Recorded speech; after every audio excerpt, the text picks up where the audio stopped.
Okay, so now it's a post-event vlog, which feels really weird. And again, I am not gonna script this out at all. So I'm just gonna talk and see how this goes, and see what I end up with. Because I'm back from Bologna now. It is Wednesday, and you can probably tell I'm feeling pretty ill.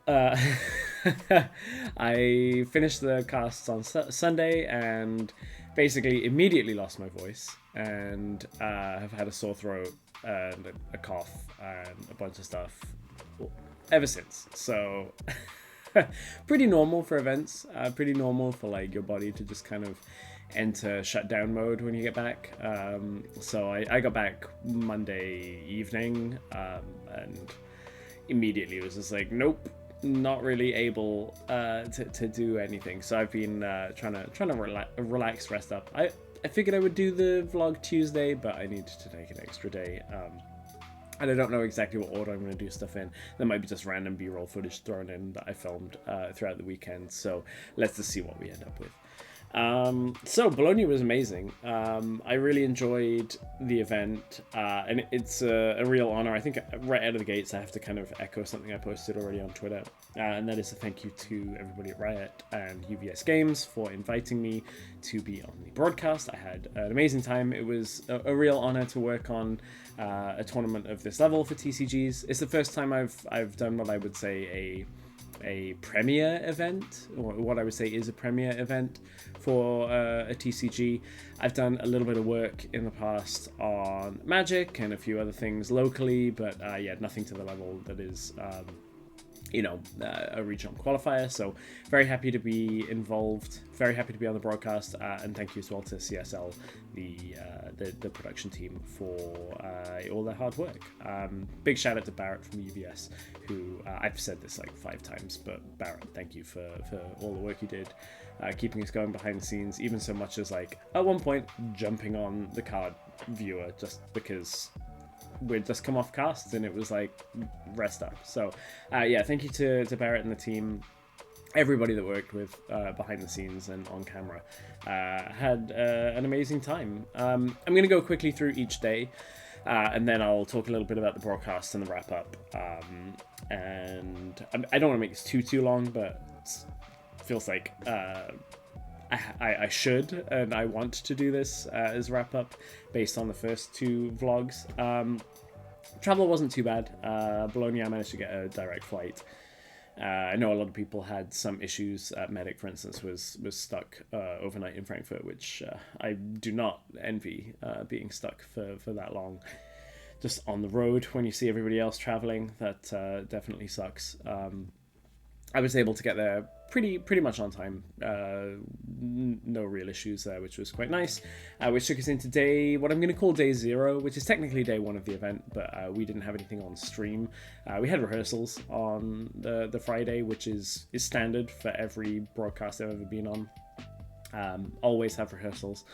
Rehearsal time is always important. You've got to know how the show works in and out before you start. So no different for this broadcast. And it was nice to kind of get to work with the team, run through everything. From rehearsals, we did an interview with Cecilia, which was really interesting because Cecilia was like, let's play a game of like free-for-all, everybody against everyone. And I've not played multiplayer at Riftbound until that game, mainly because I've been so focused on 1v1. I would play more multiplayer, it was quite fun. We all had varying different decks. I had borrowed the majority of Dazzling Aurora Sivir from Stuart, so kind of a meta deck, which was a bit of a foreshadowing for the finals, where it was Misfortune's Aurora, but basically the same deck, very few changes. Sorry if I cough through the video. I might edit them out, I have no idea. It depends how much I cough and how much editing that I want to do. So yeah, I played with Medic and Amy and Leonard as just like the 4-pod doing the interview. Yeah, it was nice. It was a fun game. I think I had probably the most meta, like strongest deck out of all of them, so it felt a little bit little bit, unfair to kind of resolve Auroras and just like hold battlefields and be fine. But what are you going to do? I only brought the one deck, so I knew I wouldn't have too much time to play. Always interesting doing press. As somebody who's on the broadcast as well, because you want to strike a balance between like authentic answers, because everybody can always tell when you just give PR answers. I mean, I work in PR in my day job, so it's striking the balance between authentic, truthful, but not like but not dry, or not like too in depth in a way that isn't really acceptable. It's about trying to find that balance. I think we did. I think it was okay. A couple of tricky questions here and there, but that's normal with any interview. You kind of go in expecting to be asked a few things that make you think for a moment. One of them that has found its way on social media, which wasn't a tricky question so much, was just about like the adaptation of the meta changing, and it's this really funny thing where I'm sat there talking about how people can be testing things in secret as a card game team, and then you come to an event and then end up winning the event, and that's exactly what happened. And the kind of the contrast between me playing Aurora, which is the deck that eventually gets beaten by Ezreal, with the Vex tech that was a little bit secretive in the lead up to the event, is not lost on me.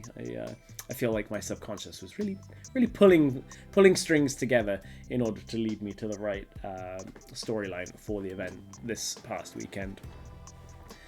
Then day one of the show. And right out of the gates, I'm having the privilege of working on the very first European games for Riftbound on broadcast, which means, we kind of get to set a little bit of the tone, kind of get to set some expectations, which is nice. Day one matchups were interesting. I went into day one thinking, okay, let's do a Draven matchup round one, and then let's just say, hey, here's Draven. You'll see a lot of Draven this weekend. Get it out of the way, and then we'll do some fun stuff. And it just so happened to be that that's not the direction that ended up going, which I think was actually better in the end. It just meant that Leo and I basically cast like no meta decks on game one. Every time it would be Leo and my game, it would be like Renata Glask and Rumble and like decks that as you've seen in my previous video, a lot of my preparation was based on like what's being played in Runes and Rift or what's being played in Chinese regionals. So I was like, okay, I've got like 80% of my prep is for 10% of the decks. Most of my prep is like, I'm expecting to see these decks on the top tables at all times. Let's just prep for them. Of course, outside of that, I wanted to make sure that I was familiar as possible with what people call rogue decks, which is like ones that are outside of the meta. But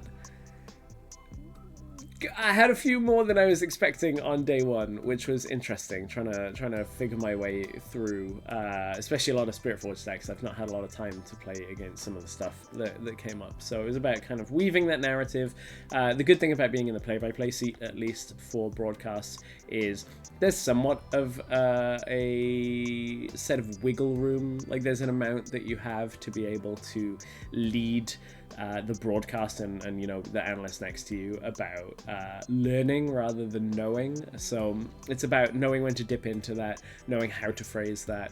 Something I'm still working on, but definitely the aspect that you can lean into for that helps when you don't necessarily have 100% of a read what's going on.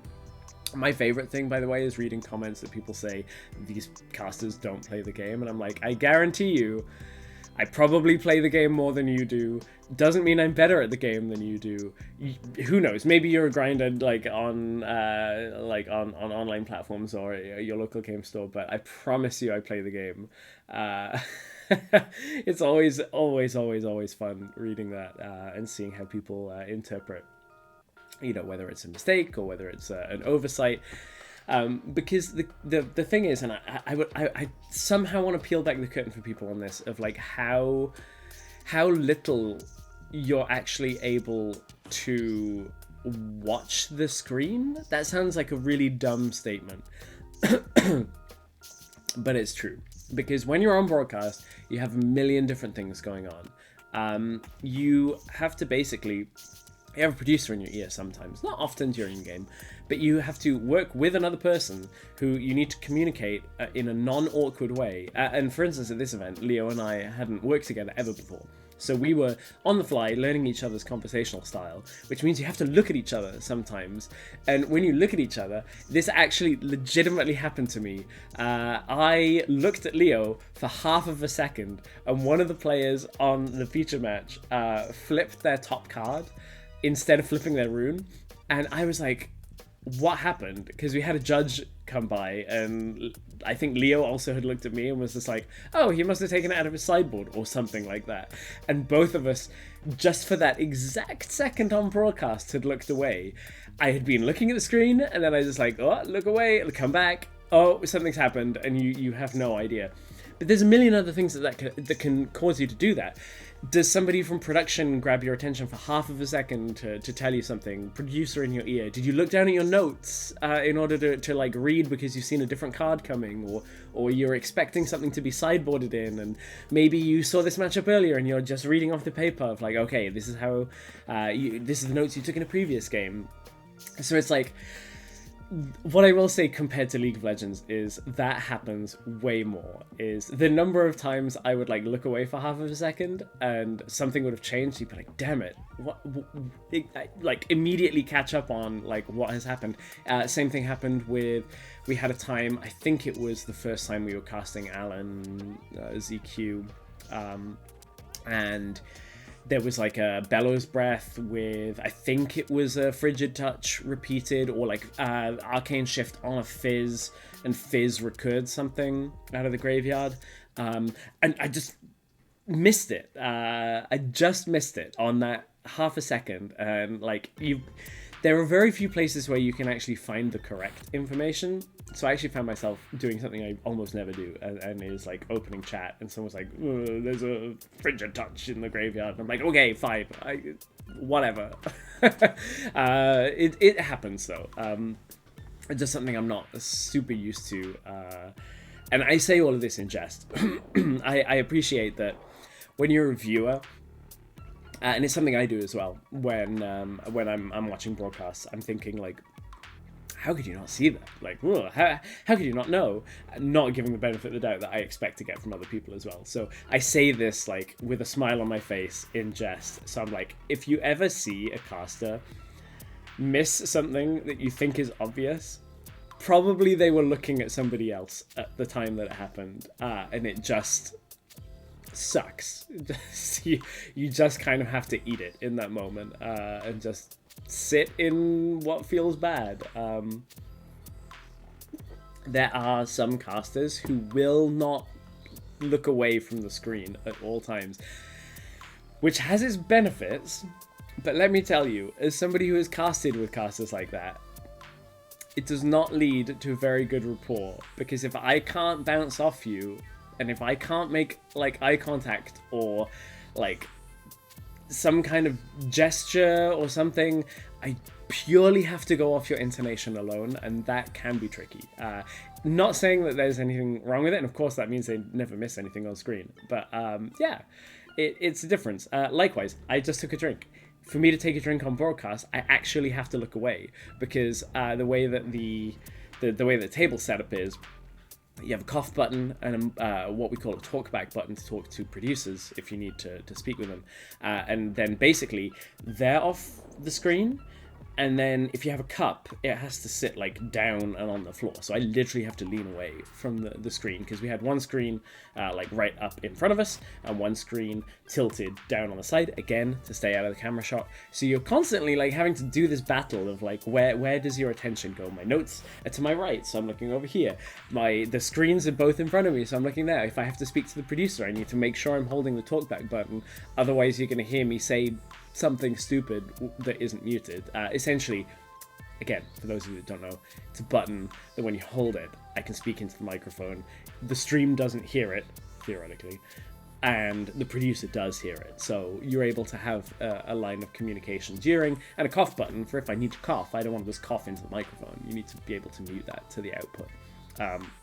So all of that to say, day one was fun, and I really enjoyed it, but it was a little more challenging than I was expecting. Like, I was expecting Draven, Irelia, like maybe a little bit of Ezreal. We got some Rek'Sai, got a few of these matchups. So like as the day got on, like it wasn't a problem. And I'm saying all of this having very much enjoyed the experience. So everything was really fun to work on. I'd love to do more. And then day two, I like must have done something in another life, or like broke a mirror, or whatever superstitious version of things that you believe in, because everything went wrong. For me, at least. As an individual, everything went wrong for me. I somehow lost all of my notes in between day one and day two, despite the fact that the only place they would have been was behind the scenes, which is like a secure area, or in my bag, and it wasn't in my hotel room when I got back to it. So I did all of day two with 0 notes outside of what I could like barely find like reading on my phone, and I think I've talked before about how bad my eyes are, so like scrolling on my phone a little bit through my notes when we were doing games was intense. Another thing that went wrong is my belt broke. It randomly like popped. It was like one of those reversible buckles. So I tried to super glue it back together, and it lasted about an hour longer, and then broke again. So that was fun, having like meticulously prepared my wardrobe and with the decisions. I'll include some footage or photos of the jacket that I ended up wearing. I know a lot of my conversation in the previous vlog was about wardrobe, so I hope people liked the jacket that I brought, the rose one. It's one that I wore previously at the gaming awards years and years ago, so I thought I'd give it some new life. Problem is I've now made kind of some kind of a standard for myself, and that Sundays I think I have to wear something that is a little bit out there, which is fine. I just now need to go and find new things that are a bit out there. So yeah, belt breaks, notes lost, like everything going wrong. What can you say? Had some great games on Sunday though. I feel like as a caster in TCGs, I warm up a little bit throughout the day. First series for me was rough. I can't really even remember what it was, and the same was on day one. My first series was really rough, and Leo managed to pull me up out of that, so fair credit to Leo for kind of keeping his head about himself, and being there as a support for me. That's half of co-casting, is like being able to be there for your co-commentator. And then we got through to top 8. Top 8 was amazing. We had really loud Polish fans in the venue, which was cool. It really helped bring the hype. We had some very clutch moments in our top 8 series, and I was fortunate enough to be asked to do the finals with Leo, which is something you never take for granted on a broadcast. It's always an honor, but as a part of the broadcast team, you essentially would love to do finals, but if the show requires something else, you are more than happy to be part of the show. At least that's my ethos on it, and I know the other members of the broadcast team. So really appreciate being able to do that. And Alan winning was a crazy story, especially knowing that like when Spirit Forge was like revealed and I was doing some testing games online, I just felt like something about Vex speaks to me as a player. I didn't think it was amazingly strong, but the moment that it clicked in Alan's game was like seeing Alan utilize the Vex like asymmetry of like lowering the cost of your spells and reducing the cost and increasing the cost of opponents during a combat, but affecting like not only the battlefield the Vex is at, but the other battlefield and the base, and just like locking his opponent in a combat situation was like mega mind, like big brain, however you want to say it.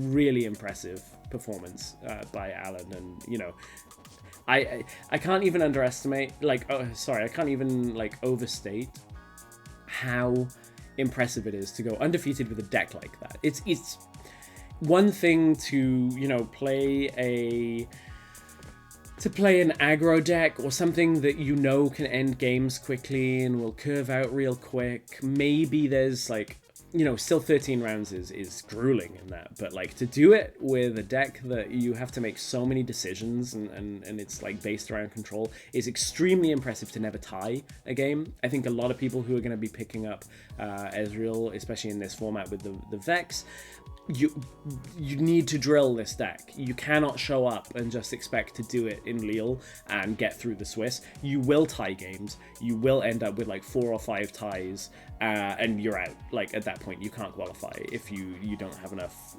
wins and enough points from day one. So I can't say that like it's going to be the top deck of the meta. I think those that pilot it well will do well with it. I look at it in a similar way of I played a lot of Pioneer in Magic. The deck Lotus Field feels very similar, just in the sense of like the number of lines you have to have drilled to understand how much you're paying for each spell at each time, depending on what's in the state of play. Like for instance, there are like essentially 4 different variables and like situations you probably have to account for. Do you have 1 Vex, 1 Ezreal, 2 Vex, 1 Ezreal, 1 Vex, 2 Ezreal, or 2 of both? Or any kind of combination I didn't mention there. Like, no Ezreals, how does Vex affect it? Because the minimum of 1. So unless you can accurately read every single one of those situations for every spell that is in your hand, within a 60-minute time limit to do a best of 3, potentially losing a game if you're against something and you just don't quite draw it out, if you are too slow, it's not going to work for you. So the fact that Alan was not too slow at any point to go into a draw situation is astonishing to me, and just speaks to how good of a player he is. Of course, there are other players that are of that caliber, and I'm looking forward to seeing them. But yeah, that really stood out. That Ezreal mirror that we had was like brain-breaking at times, and shout outs to Leo for recognizing the exact direction on how that matchup goes, and kind of guiding us there. I don't think I would have got it myself quite so quickly when it came to like having to use Pickpocket to blow up the seals, and sometimes using Pickpocket to blow up a gold token, and just that dynamic of the early game of millimeters, a game of inches, however you want to call it, of taking control and then ending up cascading that through the game to kind of have an advantage later.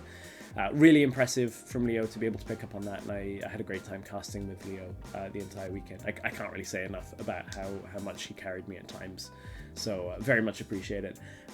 Medic and Amy, I think, did a great job. Two regrets. One is that I didn't get to cast with Amy. I would have loved to have cast, because I think we had a really good rapport backstage as well. Got on great, and Amy's a lovely, like, bubbly, bright personality that sometimes I feel like that's what's missing from me on broadcast. So sometimes like having that energy to pull that out of my personality, I think would be interesting to see how that works. And then the other regret is that when I'm not on broadcast, I couldn't hear them casting. Sometimes when you're in a studio environment, you have call it an IFB, it's just a wireless microphone pack and an inner ear. And if you're just using like lapel mics that just go on your shirt, you can just listen throughout the entire day of the broadcast and you get to hear everything. But when we're in such a noisy, packed environment, we have to use the headphone microphones, and without one on, you can't hear it. I went over and stood at the viewing area for a little bit during the show, and yeah, got to hear some of the cast, but it just means that when I was on broadcast, I wasn't interacting with them. When I was off broadcast, I couldn't hear them. So we felt almost like 2 very separate broadcast teams at times. That would just be something that I would love to be able to change if we have like potential future events. I'd love to be able to hear them some more and be able to kind of learn from them, because I feel like both Amy and Medic I have plenty to learn from. I kind of mentioned Amy and Amy's personality and how great of an analyst she is as well. And on the other side, Medic and we've obviously worked together before. Those of you that know me and saw the interview that I did with Medic, we go way back, but we are very different people than when we last worked together. It's been like 9+ years since we really worked together on broadcast, if I'm not missing a show in the middle. I've grown a lot, I've matured, I've changed a lot, become a lot happier with who I am and how authentic I feel like being on broadcast. And Medic certainly has as well. I will just say that I feel like Medic and I really like got on very well behind the scenes, and I'm sure that would have translated on camera as well. Not that we didn't in the past. I just think we, in our 1 year overlap at the EULCS, now LEC, and our events before, we just never really had a whole lot of time to spend together. So it was really nice to, have some food some of the days together, catching up, talking about old times, how things have changed, how some things are still the same. But I will say that the biggest growth point, obviously, between that and to be totally candid, I'm not somebody who wants to think they like had an ego, but I can definitely see that earlier in my career, I didn't make time for helping newer casters, especially when I got to Riot. I kind of felt like I was so focused on what was in front of me that I didn't really stop and look back in any meaningful way. And I think a part of that is like Medic and then Kiernan, who I worked with on Wild Rift for a while, were in kind of like the generation half of a generation behind me, where it's like we worked the same events, but when I left Insomnia, that's when Medic and Keenan and a few other people started working in that scene. And then obviously they've had so much time to grow, and Medic has like by far and away eclipsed my achievements. Not that it's a competition in that regard, but like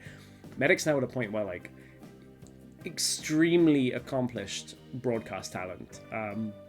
So it's really cool to work with somebody who you can like see has put in the hours, put in the thousands and thousands of hours of broadcast, has reached like League World Championship finals level, like doing the stuff with Road to World First that Medic talked about on the interview that we did.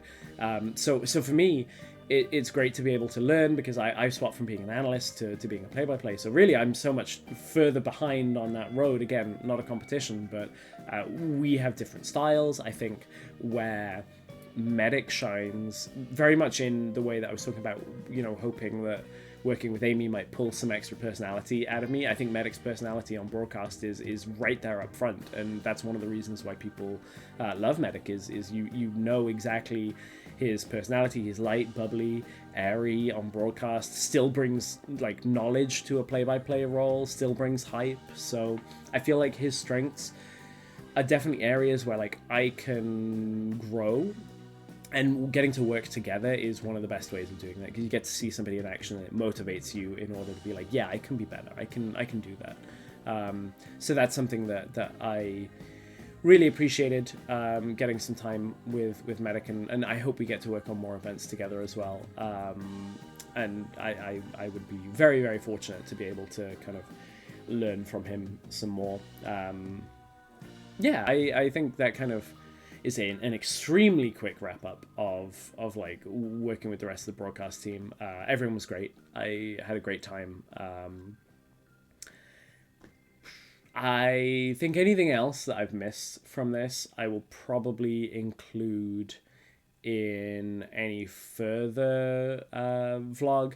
I don't know exactly what's going to come next. It's long story short, I'm probably going to take about a week or so away from making content, just from the crunch that went into getting ready for Bologna. And then I have Summer Skirmish coming up, which is March 8th, I think. I don't know what I'm going to run for that. We'll see. I think I've got a Nexus night this week, and I'm going to try and play Miracle Sivir.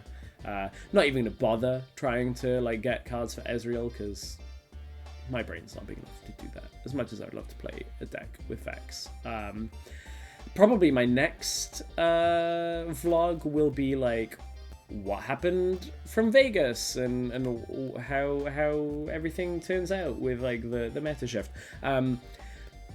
I will never be able to name everybody here in this one, but it was lovely to meet so many people that I've either never met before or you know, re-meeting old friends. It was lovely to meet the Turn 'Em Sideways guys, Blevins, Casanova.